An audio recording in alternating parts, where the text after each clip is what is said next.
It's your girl Yoni, and I'm back here with some more content for you guys.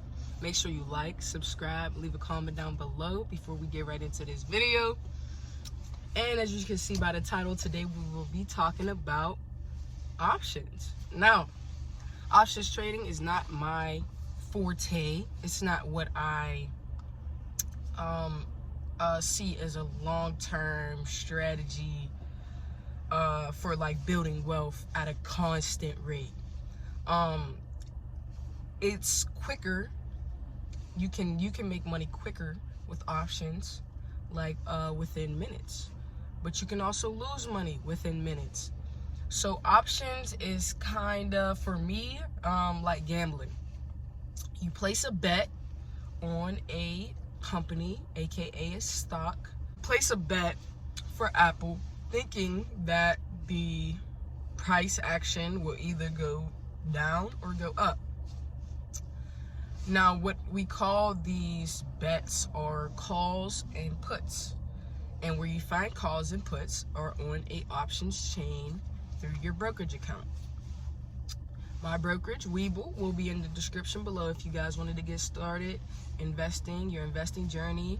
They do allow you to have free shares valued up to $3,000 once you download, open an account, and deposit just as little as 1 penny, 1 cent, and you can get stocks valued up to $3,000.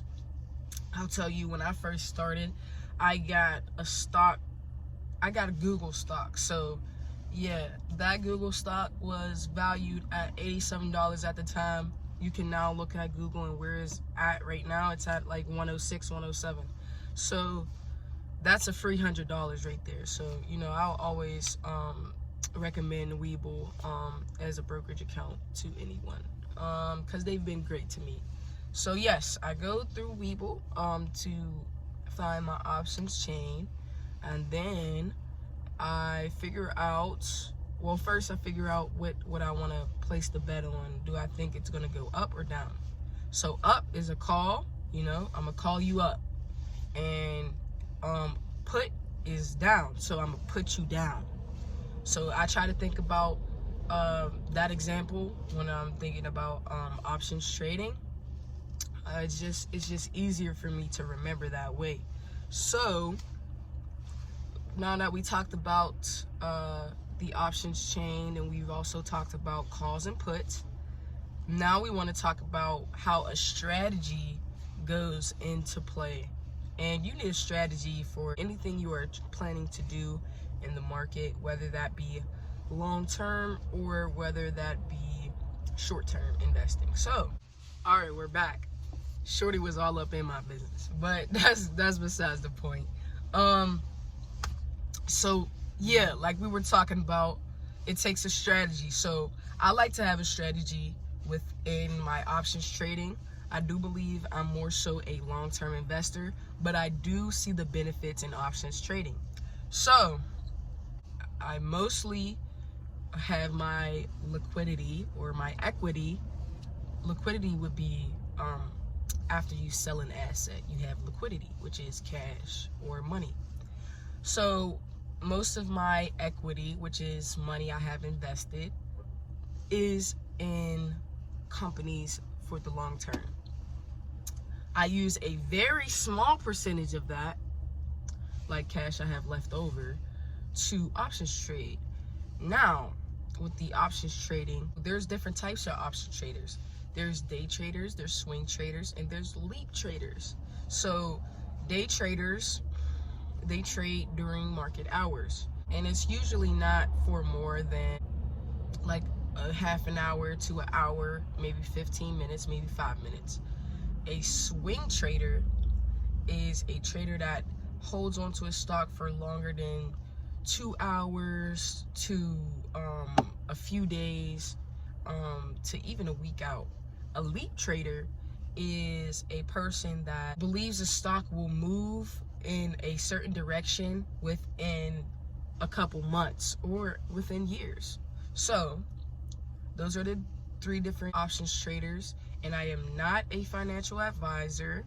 I love to let everybody know that I am on a journey. So whatever I know, I'm definitely going to share with you guys. But I don't know everything. You guys do your own due diligence after watching this video as well to learn more. Come back, drop a comment, let me know if I missed anything or if I misconstrued anything. But as of now, this is what I do. When I'm thinking about placing an options trade, the first thing I do is technical analysis. Technical analysis deals a lot with reading charts, chart pattern indicators, and indicators are very useful when it's coming to a strategy. You find out, like options trading, that having the most indicators isn't necessarily the point, but having indicators that work for you is the point. So what works for me is the RSI.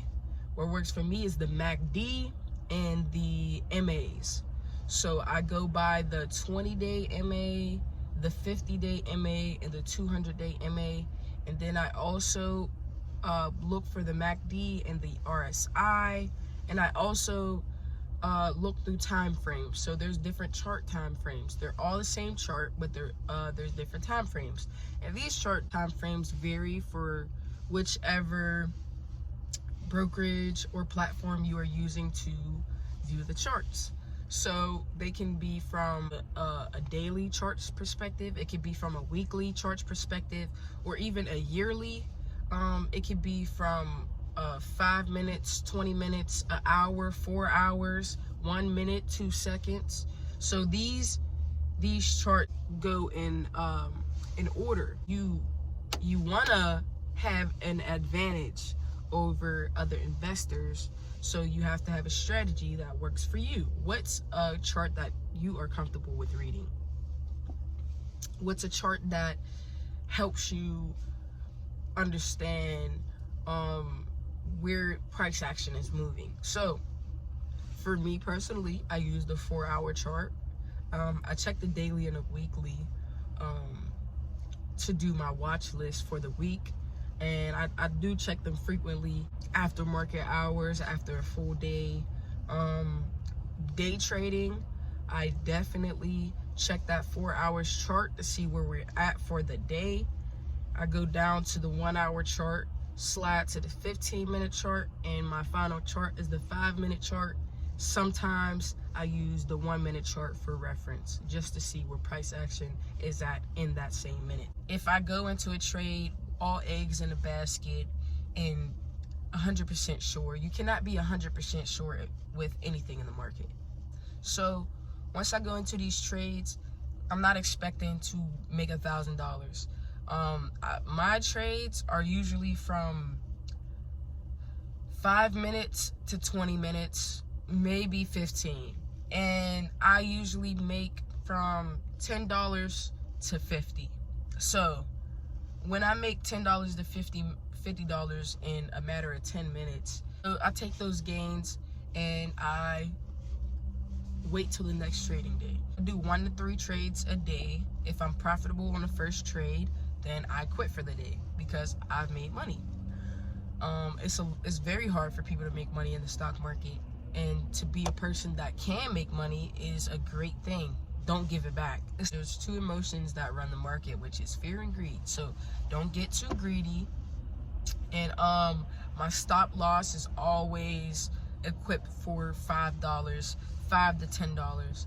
I try not to make it anything more because it's hard to make that money back, especially if you're making trades where you're taking money off the table at, okay, $10, I'm gonna take that. You know, okay, $20, I'm gonna take that.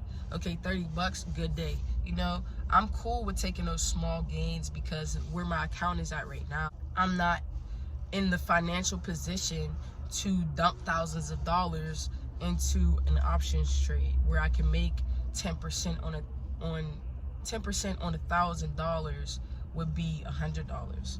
You know what I'm saying? Or 10% on $10,000 would be $1,000. So, you know, if I'm making 10% on $100, what's that? $10.